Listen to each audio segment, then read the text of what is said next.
우리 하나님의 말씀은 히브리서 11장 오늘 13절부터 22절까지 말씀입니다. 신약성경 365페이지입니다. 365쪽 히브리서 11장 13절 말씀 제가 먼저 읽겠습니다. 이 사람들은 다 믿음을 따라 죽었으며 약속을 받지 못하였으되 그것들을 멀리서 보고 환영하며 또 땅에서는 외국인과 나그네임을 정언하였으니 그들이 이같이 말하는 것은 자기들이 본향 찾는 자임을 나타냄이라. 그들이 나온 바 본향을 생각하였더라면 돌아갈 기회가 있었으려니와 그들이 이제는 더 나은 본향을 사모하니 곧 하늘에 있는 것이라.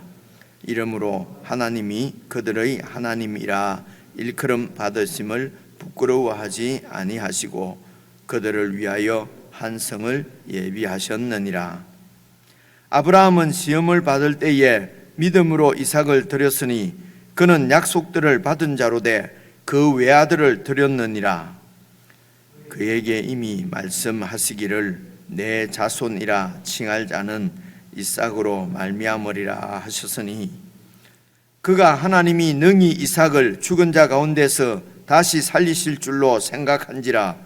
비유컨대 그를 죽은 자 가운데서 도로 받은 것이니라.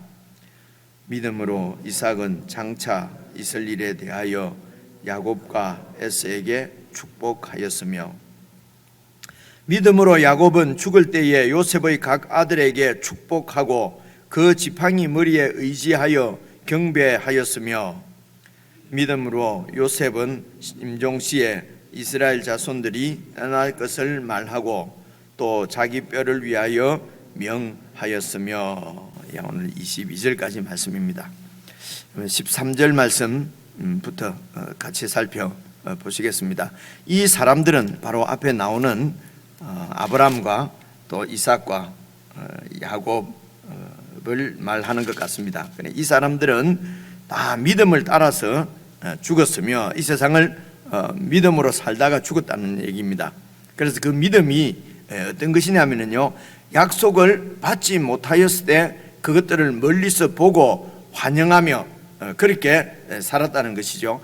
여기 약속을 받지 못했다는 것은 여러분 11절에도 앞에 11절에도 보시면은요, 믿음으로 사라 자신도 나이가 많아 단산하였으나 잉태할 수 있는 힘을 얻었으니 이는 약속하신 이를 믿음직스럽게 신실한 줄 알았다는 것입니다. 그래서 이 약속을 주신 분이 이제 하나님이신데 하나님이 아브라함에게 약속하신 것이 우리가 잘 아는 대로 두 가지지 않습니까?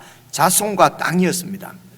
그래서 이런 이제 구약의 이런 이야기들을 익숙하게 알고 있는 유대인 출신 그리스도인들에게 지금 히브리서 기자가 설교하는 내용이거든요. 그래서 이제 다 알고 있는 사항을 바탕으로 해서 지금 얘기를 하는 것입니다. 그래서 이런 구약의 이야기에 우리가 잘 익숙하지 못하면은 이런 신약의 말씀을 이해하기가 사실은 어렵습니다. 근데 이제 저희들이 다 아는 이야기이기 때문에 저희들이 이렇게 연결해서 알 수가 있습니다. 하나님이 아브라함에게 약속하신 것은 자손과 그리고 땅이었습니다. 갈대아 우르에서 아브라함을 이렇게 불러내실 때에 하나님께서 아브라함에게 그렇게 약속을 하신 것이죠. 그래서 약속을 이제 받았는데 12절 보시면요, 이름으로 죽은 자와 같은 한 사람으로 말미암아 하늘의 흐담 별과 또 해변의 무수한 모래와 같이 많은 후손이 생육했는데 이것은 이제 이스라엘 민족입니다. 아브라함 한 명으로 인해서 이스라엘 민족이 그 애굽에서 이렇게 출애굽할 때에는 60만, 그래서 그 아이들과 여자까지도 다 합치면은 뭐 거의 200만 정도의 큰 이런 민족으로 그렇게 해변의 무수한 모래와 같이 많은 후손으로 생육을 한 것이죠. 이렇게 이제 하나님께서 그에게 약속하신 자손의 약속이 이렇게 이루어지고, 그리고 또 약속하신 땅은 어느 땅입니까? 그 가나안 땅이지 않습니까? 그래서 모세를 통해서 이스라엘 백성들을 이렇게 출애굽해서 광야를 거쳐서 가나안 땅으로 들어가는 것입니다. 그래서 그런데 지금 이 사람들 아브라함, 이삭, 야곱은 이런 약속을 받았지만은 이 사람들은 13절 다시 보십시오. 다 믿음을 따라 죽었으며 약속을 받지 못하였으되, 근데 12절 보면은 약속을 받은 것 같이 보이는데, 이때까지만 해도 이제 아브라함은 그냥 무수한 해변의 모래와 같은 많은 후손이 아니라, 하늘의 별과 같은 후손이 아니라 그저 이제 이삭 한 명 태어났지요. 그래 이삭을 통해서 손자 야곱과 에서까지를 본 것입니다. 그래서 약속이 완전히 성취되어지는 것은 보지 못하고, 이런 말씀입니다. 그래서 약속이 성취되어진 것을, 이루어진 것을 받지는 못했다는 말입니다. 그렇지만은 그것들을 멀리서 보고 환영하며, 그래서 그것들은 뭡니까? 그 약속들을 이제 멀리서 보고 환영하며 미래에 이루어질 줄로 믿고, 그래서 이 땅과 그리고 후손을 약속하신 하나님의 궁극적인 약속은 그들의 하나님이 되어 주시겠다는 것입니다. 그리고 네 후손들이 내 백성이 될 것이라는 것이죠. 그래서 우리가 여러 번 말씀드렸지만은 하나님께서 궁극적으로 아브라함에게 약속하신 것은 하나님의 나라입니다. 하나님께서 그 백성들을 통치하시는 것이죠. 하나님이 그 백성들 가운데 임재하셔서 그 백성들과 함께 살아가는 것입니다. 거하시는 것이죠. 그 임재하신다는 말은 산다는 얘기입니다. 거하신다는 얘기니까요. 하나님이 백성들과 함께 사는 것입니다. 하나님께서 이 인생들을 태초에 창조하실 때에 그 인생들을, 그 인간들과 함께 사시는 것이 그분의 원래 뜻이었습니다. 그런데 인생들이 죄를 짓고 하나님을 떠난 것이죠. 그래서 하나님과 상관없이 그들이 주가 되어서, 그들이 하나님이 되어서 살아가고 있는 창세기 3장 5절 사탄이 의도한 대로 네가 이 선악과를 먹으면 네가 하나님처럼 된다. 그래서 인생들이 자기가 하나님이 되어서 자기 나라를 건설하며 살아가는 세상 나라입니다. 여러분, 그 나라에서, 그런 세상 나라를 대표하는 문화가, 나라가 바벨론이에요. 그래서 이 아브라함이 원래 살고 있던 곳이 바벨론의 중심 도시인 갈대아 우르입니다. 그 바벨론으로부터 하나님이 이 아브라함을 불러내서 지금 가나안 땅으로 보낸 것이거든요. 이런 관계들을 잘 생각을 해보십시오. 그래서 세상 나라의 대표적인 이 세상 나라를 상징하는 대표적인 나라가 바벨론입니다. 그래서 여러분 요한계시록 제일 끝에 18장 19장 가면은요, 하나님께서 심판하시는 세상 나라가 바로 바벨론이에요. 우리가 언제 지금 요한계시록을 같이 이렇게 살펴볼 수, 이제 히브리서니까 조금 더 가면은 요한계시록도 하나님이 가장 저희들한테 필요할 때에 또 말씀을 같이 묵상하실 것이라고 믿고 이제 기다리고 있습니다만은, 그 요한계시록에서 마지막으로 이렇게 이 심판당하는 그 하나님의 나라도, 세상 나라도 바벨론이다 하는 것을 잘 연결시켜서 보시면은요, 이 바벨론으로부터 하나님이 아브라함을 불러내셨습니다. 그리고 너와 네 후손들을 내 백성 삼고 내가 너희들의 네 후손들의 하나님이 되어서 함께 거하겠다는 것입니다. 그래, 하나님 나라를 약속하신 것이거든요. 그래서 그 나라를 멀리서 보고 환영하며, 그래서 또 땅에서는 외국인과 나그네임을 증언하였으니 그들이 이 땅에 속한 백성이 아닌 것을 증언하고 살았다는 것입니다. 그래서 도시에, 가나안 땅에도 많은 그 도시 국가들이 있었거든요. 그런 도시에 들어가서 그 도시의 왕들의 지배를 받으면서, 그들의 도움을 받으면서 그곳에 정착해서 그런 이 가나안에 있는 세상 나라와 동화되어져서 그들과 함께 살아가지 않고 그들과 분리되어서 외국인처럼, 나그네처럼 그렇게 살았는데, 그들의 그런 삶을 보고 알 수 있는 것은 그들이 추구하는 것은 바로 하나님의 약속을 바라보고, 하나님의 약속인 하나님 나라를 바라보고 그 나라의 왕을 하나님께서 세워주실 줄 기대하고, 이렇게 하겠죠. 나라는 왕이 계셔야 되니까요. 그렇죠? 왕이 있어야 되니까. 그래서 하나님께서 그들 가운데 하나님의 통치를 실현하는 왕을 세워서 하나님 나라를 세울 줄로 믿고 그것들을 바라보고, 지금은 그 나라를 볼 수가 없어요. 왜냐하면 아들이 하나밖에 없어요. 손자 둘 있어요. 그래서 하나님의 약속이 성취된 것을 받지는 못했지만은 하나님이 약속하셨으니까 이루어질 줄로 믿고, 하나님이 약속하신 것을 왜 이루어지는 것을 그들은 믿었습니까? 이제 그런 설명들을 지금 하고 있는 것입니다. 미리 제가 말씀드리지 않고 같이 살펴보시겠습니다. 그래서 이 땅에서는 외국인과 나그네임을 증언하면서 살았다. 그들의 삶을 보니까, 오늘 우리 예수 믿는 사람들의 삶을 보니까 이들에게는 눈에 보이지 않는 정말 예수 그리스도가 통치하시는 그런 하나님의 나라가 있구나 하는 것을 세상 사람들이 보고 알 수 있어야 되는데요. 정은하는 삶을 살아야 되는데, 우리가 동일하게 세상과 똑같이 세상에 속해서 세상이 추구하는 것을 따르면서 그 세상의 욕심을 채우기 위해서 우상을 섬기고 욕심을 따라 살면은, 그래서 이 세상에서 예수 그리스도의 통치를 볼 수가 없다고 세상 사람들이 얘기를 하는 것입니다. 교회도 우리하고 똑같지 않느냐, 그죠? 그래서 하나님의 약속을 바라보고 하나님의 약속을 기대하면서 그것들을 환영하면서 사는 것이 아니라, 우리하고 똑같으니까 우리가 어디에서 하나님 나라를 볼 수가 있느냐, 그렇게 얘기하는 것이죠. 그럼에도 불구하고 교회는 똑같이 왜 하나님이 현세적인 축복을 안 준단 말이냐, 하나님이 사랑하시는 자를 부자 되게 안 하시겠느냐, 건강하게 안 하시겠느냐, 그래서 하나님의 백성들이 병들면은 그것도 죄고 가난한 것도 믿음이 없는 것이고, 이런 그 전혀 성경하고는 관련이 없는 말씀에, 그런 말에 막 사람들이 그냥 이렇게 동조하고, 그죠? 막 뭐라고 그러죠? 그런 말에 그냥 사람들이 막 그런 말대로 환영하면서 추종하고 하는 것이, 그게 바로 세상의 이런 세상 사람입니다. 세상 풍조를 따르고, 에베소서 말씀대로 하면은요, 세상 풍조를 따르고 자기 욕심을 따라서 사는, 허물과 죄로 죽었던 그곳에서 우리를 구원해서 이제는 하나님께서 약속하신 하나님의 나라를 기대하고 그것을 바라보면서 믿음으로 살면은 그곳에서 하나님의 통치를 볼 수가 있는데, 이게 외국인과 나그네로 이들이 살았다. 그 가나안 땅에서, 가나안 땅의 그 중심에 정착해서 세상과 같이 살지 않고 하나님의 약속을 붙잡고 살았다. 14절 보십시오. 그들이 이같이 말하는 것은 자기들이 본향 찾는 자임을 나타내며, 본향은 실제 내 살던 곳, 고향이라는 얘기지 않습니까? 그죠?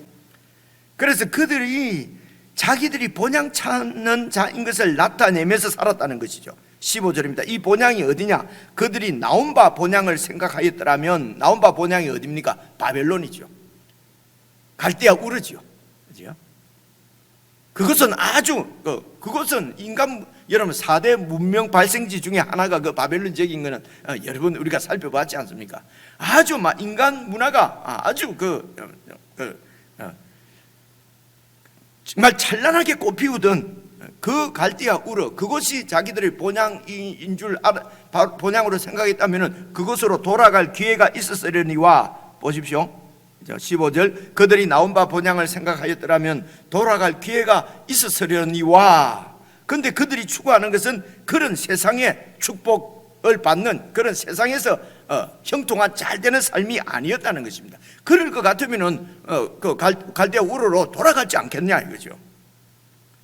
그런데 돌아가지 않았다. 기회가 있었지만 16절입니다. 그들이 이제는 더 나은 본향을 사모하니, 그런 이 땅에서 인간 문화가 찬란히 꽃피운 그런 이 세상의 안락한 삶과 세상의 어떤 이런 복을 누리는 그런 삶을 사모한 것이 아니라, 그거하고는 차원이 다른, 그렇죠? 예수 그리스도께서 왕이 되셔서 다스리시는 이제 이런 얘기죠. 이제 그때는 하나님께서 세우실 메시아, 약속의 왕을 기다리면서 그 왕의 통치 가운데 살아가는 더 나은 본향을 사모하니 곧 하늘에 있는 것이라.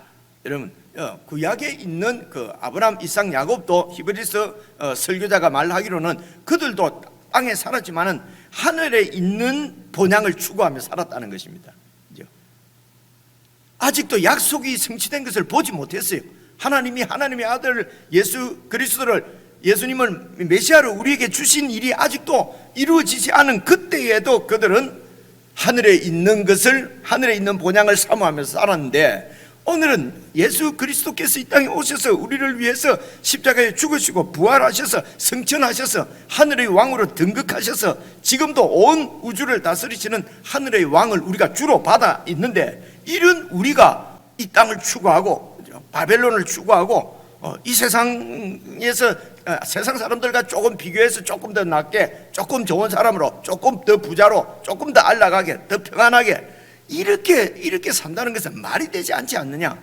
약속을 받지 못한 그들도 약속을 따라서 살았는데 이미 예수 그리스도를 통해서 약속이 성취된 그 하나님 나라를 받은 우리들이 하나님 나라에 순종하고 하나님 나라에 충성하고 하나님 나라를 살지 못하고 세상의 안락과 향락과 내 욕심을 쫓아서 사는 것이 그게 말이 되겠느냐 이제 하는 것을 지금 설득하는 것이죠. 그죠? 그런 얘기입니다. 그들이 더 나은 본향을 사모하니 이제는 왜 그래요? 하나님의 약속을 받은 후로는 그리고 그 하나님의 약속이 정말 하나님께서 꼭 이루시는 신실하신 하나님이라고 하는 증거를 하나님이 계속 보여주셨거든요. 그것이 창세기 여러분 그 12장부터 나오는 아브라함에게 하나님께서 함께 하셔서 어떻게 하나님이 신실하셨는가 하는 이야기가 창세기 12장부터 50장까지 그들이 그 요셉에게까지 쭉 하나님이 얼마나 신실하신가를 증명해 주시는 말씀이 창세기 말씀이거든요. 그래서 창세기 말씀을 또 잘 모르면서 히브리서 말씀의 설교를 이해한다는 것은 어렵습니다. 그렇죠? 그래서 오늘 우리가 이 구약을 잘 배우지 않으면은 신약의 이런 예수님의 이런 역사들 사역들을 막 은혜들을 막 하나님 은혜를 얘기하면요 피상적으로 알아듣습니다. 여러분 많이 아는 것 같아도요 뭐 깊이 아는 것 같아도 뿌리가 없는 아주 얕은 그런 그 신앙이 될 수밖에 없거든요. 그렇죠? 그러니까 우리의 받은 구원이 믿음이 풍성해지지는 않는단 말입니다.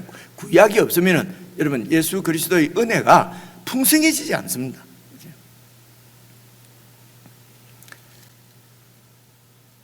그래서 16절 다시 보시면요 그들이 이제는 더 나은 본향을 사모하니 곧 하늘에 있는 것이라 이름으로 하나님이 그들의 하나님이라 일컬음 받으심을 부끄러워하지 않으시고 그들을 위하여 한 나라를 예비하셨느니라. 나라는 왕입니다. 왕이요 백성이요 땅이요. 그래서 한 왕을 한 나라를 한 성을 예비하셨느니라. 그렇기 때문에 하나님이 그 아브라함과 이삭과 야곱의 하나님이라고 이 세상에서는 나그네로 외국인처럼 그렇게 세상에 뭐 동화되지 못한 것처럼 뭐 이렇게 그렇게 세상으로부터는 이렇게 왕따 당한 것 같은 그런 아브라함과 이삭과 야곱 그들의 하나님이라고 칭함받는 것을 하나님이 부끄러워하지 않았다는 것입니다. 그래서 우리가 하나님께 영광을 돌리기 위해서 하나님 내가 잘 살아야 되지 않겠습니까? 내가 성공해야 되지 않겠습니까? 예수 믿는 내가 꾀째째 해갖고 어떻게 하나님께 영광이 되겠습니까? 이런 얘기들은요 성경을 잘 살펴보면은 성경하고는 반대되는 얘기예요. 성경에 없는 얘기예요. 내 욕심을 그냥 드러내는 것 뿐입니다. 하나님이 잘 살게도 하시고 어렵게 살게도 건강하게 살게도 하시고 어떤 경우에는 이렇게 그죠 병이 들 수도 있고 물론 자기가 건강관리 잘 못해서 그러면 회개해야 되고요. 그죠 생활습관을 바로 해야 되는 것이고요. 그런데 잘 하는데도 불구하고 여러분 병이 걸릴 수도 있고요. 그죠 일찍 죽기도 하고 그죠 뭐 오래 살기도 하고 벽에 누구 사람들 하는 말로 이렇게 정신을 잃을 정도로 그렇게 하면서 살기도 하고 그래서 하나님을 믿지 않는 세상 사람들도 현자들은 인명은 제천이요 뭐 이런 얘기를 하지 않습니까? 세상 사람들도 인명은 제천이라고 하는데 예수 믿는 사람들이 인명이 내한테 달려있는 것처럼 그렇게 죽고 사는 일에 매이고 이런 것들을 보면 저들에게는 영생이 없구나 부활이 없구나 생각하지 않겠습니까? 그렇지 않습니까? 그렇죠? 그래서 하나님이 우리 하나님이라고 일컬음 받는 것을 부끄러워하지 않도록 하나님의 약속이 정말 있는 것을 알 수 있도록 저 영원한 생명, 영생의 나라가 있는 것을 세상이 볼 수 있도록 이제 그리스도인들이 우리가 교회가 이제 그렇게 살아야 된다는 것이죠. 그래서 여러분 개인적으로 묵상하실 때 내 삶에는 우리가 추구하는 것이 하늘에 있는 것을 추구하는 것을 세상은 놔두고 내가 그렇게 확실히 알고 있는가 이런 것들도 잘 점검을 해보시면 좋겠지요. 그리고 이제 17절은 다시 또 설명을 합니다. 아브라함은 시험을 받을 때에 믿음으로 이삭을 드렸으니 하나님은 우리를 시험하십니다. 우리를 유혹해서 넘어뜨리려고 우리를 이렇게 시험하는 것이 아니죠. 그건 사탄의 시험이고 하나님의 시험은 우리의 신앙이 더 굳건해지도록 더 좋아지도록 진급시험 우리가 뭐 이렇게 그 학교에서 시험 치잖아요. 그죠? 그는 이제 배운 것을 확실히 하고 또 그 한 단계 더 높은 단계로 올라가기 위해서 시험을 치르잖아요. 이제 그런 시험입니다. 하나님께서 우리를 여러분 꼭 시험하십니다. 그래서 아브라함도 시험을 하셨어요. 그래서 100세 때에 완전히 아이를 낳을 수 없는 그런 상황에서 하나님께서 약속하신 대로 아들을 주셨습니다. 근데 그 아들을 바치라는 거예요. 제물로 드리라는 거예요. 여러분, 이 인신제사는 하나님이 사실은 명한 적이 없습니다. 그죠? 그런데 그러니까 아브라함이 지금 받은 명령은 얼토당토 않는 그런 명령이었어요. 잘 생각해 보시면요. 그런데 이 아브라함이, 죄송합니다, 미쳤지, 하나님이 바치란다고 아들을 갖다가 지금 죽여서 바치려고 그러잖아요. 그죠? 이거는 하나님 말씀으로 봐도 이거는 있을 수 없는 일입니다. 그래서 여러분, 진리가 무엇인지를 잘 생각하시면 좋겠습니다. 우리가 하나님이 선하시다 하는 것도 우리가 평가해서 우리 하나님은 이런 분이어야 돼. 그런데 보니까 하나님이 그래. 하나님은 정말 선하세요. 그래서 내 기준에 맞으면 하나님도 선하시고, 내 기준에 안 맞으면 하나님도 나쁜. 하나님 이럴 수가 있습니까? 하나님이 왜 이랬습니까? 이러면서 이제 막 악다구니 하고, 하나님은 하늘을 향해서 손가락질하고, 그리고 하나님을 떠나고 이러거든요. 이는 처음부터 신앙이 바로 된 신앙이 아니죠. 그렇지 않습니까? 그죠? 잘 생각해보세요. 그래서 우리가 하나님이 좋다, 하나님이 은혜롭다 하는 것도 내 평가예요. 내가 봐서 은혜스럽다 그러면 목사님 하나님 너무 은혜스러워요. 어느 날 보면 완전히 코를 땅에 박고 있어요. 왜 그런가 보면 하나님이 이럴 수가 있습니까? 자기 뜻대로 자기 마음대로 안 됐다는 거거든요. 조금만 생각해 보면요, 이런 생각은 하나님 말씀을 잘 살피지 않으면 이런 생각 자체를 하지 않습니다. 그래서 신앙인이 아주 외골수가 되고 무인이 되고 자기 중심이 되는 것입니다. 이유가 다른 데 있는 것이 아닙니다. 말씀을 하나님을 중심으로 산다는 거예요. 이분은 맨날 나 하나님 중심 한다고 되는 것이 아닙니다. 말씀을 살펴서 하나님의 뜻을 알고 내 뜻하고 틀릴 때에 특별히 내 뜻을 꺾는 것입니다. 그래, 아들을 바치라. 꺾을 수 있는 것이 어떤 것입니까? 아들을 바치라 하는데 바쳤어요. 보시면요, 왜 바쳤는지가 좀 나와요. 보십시오. 약속을 17절 다시 보시면요, 아브라함은 시험을 받을 때에 믿음으로 이삭을 드렸으니 그는 약속들을 받은 자로 돼 그 외아들을 드렸느니라. 왜냐하면 그에게 이미 말씀하시기를 네 씨라, 네 자손이라. 이 씨를 갈라디아서 3장 16절에서는 예수님이라고 얘기를 하고 있습니다. 그러니까 이 하나님이 약속하신 나라의 왕으로 보내주실 그 이상적인 영원한 왕, 그 왕을 통해서 이 믿음의 자손이 확 커질 거니까요. 여기서는 지금 이삭입니다. 그죠? 그러니까 네 자손이라 칭할 자는 이삭으로 말미암으리라고 하나님이 약속을 하셨다는 것입니다. 이삭을 통해서 하나님의 나라 뜻을, 아브라함에게 약속하신 뜻을 이삭을 통해서 이루시겠다고 이미 하나님께서 말씀하셨는데 그걸 어떻게 확실히 압니까? 애를 자기가 낳은 게 아니에요. 애를 낳을 수 없는데 하나님께서 약속해서 주셨어요. 그러니까 새로운 생명을 주시는 분은 하나님이시지 그들의 생식 능력이 아니었어요. 그래서 하나님이 이런 분이 생명의 주인인 것을 확실히 알았던 것이에요. 그래서 하나님의 약속은 이 이삭을 통해서 하나님의 뜻을 이루겠다, 메시아를 주시겠다고 약속을 하셨는데 그 이삭을 또 제물로 바치라고 하나님이 말씀하신단 말입니다. 그래서 19절입니다. 그가 하나님이 능히 이삭을 죽은 자 가운데서 다시 살리실 줄로 생각한지라. 내가 죽이면은 하나님이 살려서라도 당신 약속을 지키실 분이라고 하는 것을 아브라함이 이미 경험을 한 것입니다. 그래서 믿은 것입니다. 하나님은 자기 약속을 이루시기 위해서 죽은 태도 살려서 아들을 주신 분이거든요. 그러면 하나님이 제물로 바치라고 하니까 내가 순종해서 아들을 바치면은, 죽이면은 하나님이 죽은 이삭을 살려서라도 당신 뜻을, 당신 약속을 지키실 분이라고 하는 것을 믿었다는 것입니다. 그래서 비유컨대 19절입니다. 그가 하나님이 능히 이삭을 죽은 자 가운데서 다시 살리실 줄로 생각한지라. 비유컨대 그를 죽은 자 가운데서 도로 받은 것이니라. 부활이죠. 이게 부활입니다. 부활 신앙을 갖고 있었던 것입니다. 이게 이 아브라함이 이런 통찰력, 믿음의 통찰력을 갖고 있었던 것이 순전히 하나님의 은혜지요. 하나님께서 믿을 수 있도록 다 그렇게 그 삶 가운데 역사하신 것입니다. 우리도 하나님이 아브라함에게처럼 나타나셔서 해주면 나도 믿을 텐데 도대체 보이지도 않으니 어떻게 믿겠냐. 아브라함은 참 좋겠다.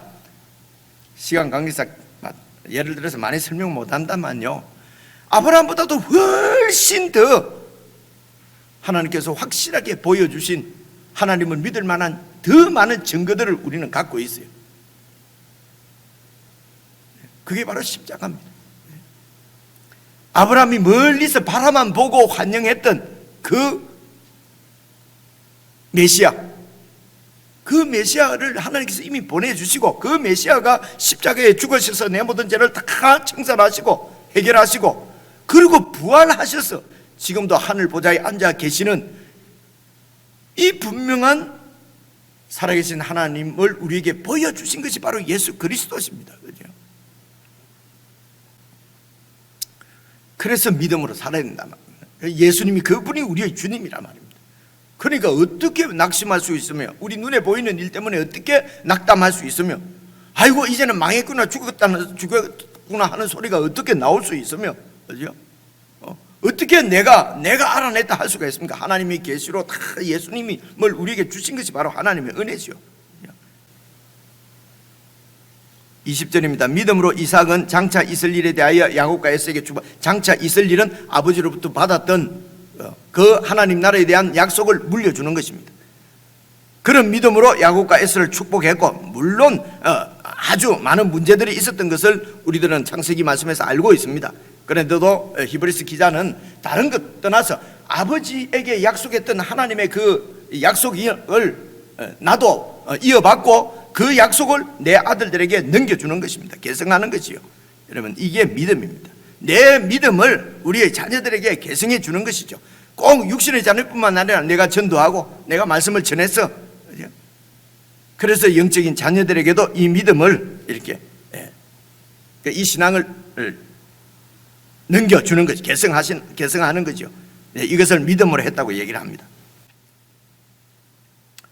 그리고 21절 보니까 야곱도 믿음으로 야곱은 죽을 때 요셉의 각 아들에게 축복하고 그 지팡이 머리에 의지해 경배했다.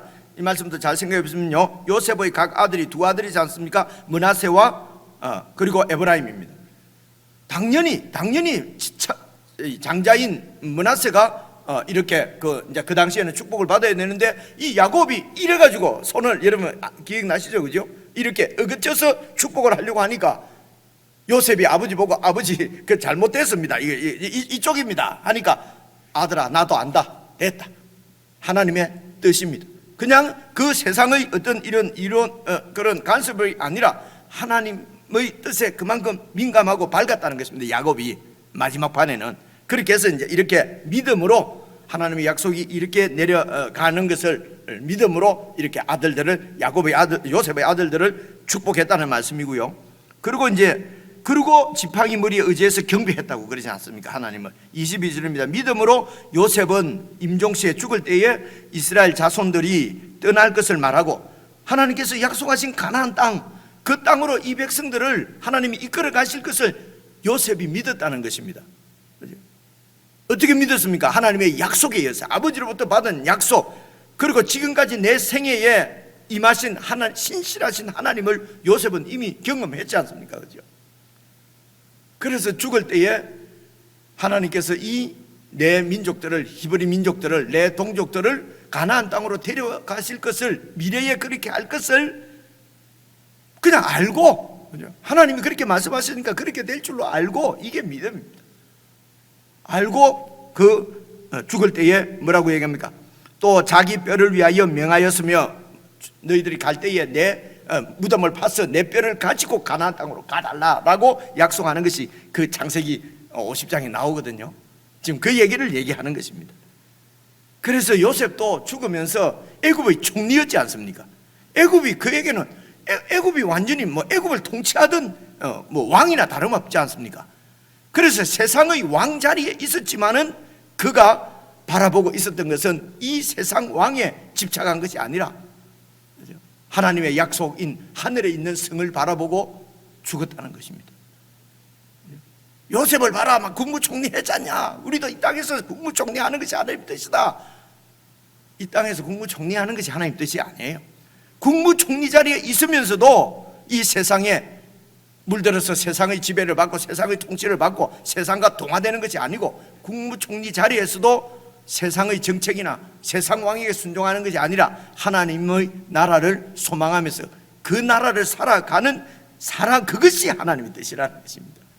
세상의 모든 것을 갖고 있더라도 그 세상에 붙들리지 아니하고 새 속에 물들지 않고 그것 가지고 하나님의 뜻을 행하는 사람을 하나님께서 원하시는 것이지, 세상에서 우리가 부와 복을 축복을 누리는 것을 말씀한 것은 아니라 말입니다. 성경을 잘 읽어보시면 되죠.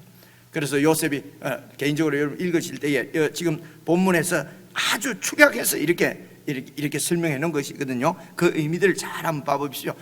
아브라함이 아들을 바칠 수 있었던 것, 와, 믿음 좋네, 이러지 말고 왜 어떻게 해서 바칠 수 있었는지, 그죠? 그리고 이삭이 이렇게 아들을 야곱과 에서를 이제 사실은 자기가 원하는 것은 큰아들 에서를 축복하고 싶지 않았어요, 그죠? 근데 어쨌든 하다 보니까 이게 야곱한테 축복을 한 거예요. 근데 그 물리지 않습니다. 왜냐하면 태어날 때 이미 어린 자가 큰 자가 어린 자를 섬기리라 하나님께서 이미 말씀하셨습니다. 근데 그걸 영적 눈이 어두워서 잊어버린 거죠. 근데 마지막에 그냥 자기 고집, 자기 뜻대로 에서를 축복한다고 했는데 속여가지고 야곱을 그냥 하나님 뜻이 이루어져 버린 거지요, 그죠? 그런 얘기입니다. 이런 얘기. 그리고 또 이제 야곱이 이렇게 그 아들들, 자기 아들들입니다. 이제 요셉의 아들들을 자기 아들로 입양한 거거든요. 축복하는 얘기. 그리고 요셉이 내 뼈를 좀 가지고 나가달라고 하는 이런 이야기들에 숨겨진 이 해석 말입니다. 이 이야기가 나타내는 해석을 여러분 잘 해석을 하셔서 내 삶에 이렇게 잘 적용을 하시면은 참 큰 그 은혜가 될 줄로 그렇게 생각합니다. 우리 개인적으로 묵상하시겠습니다.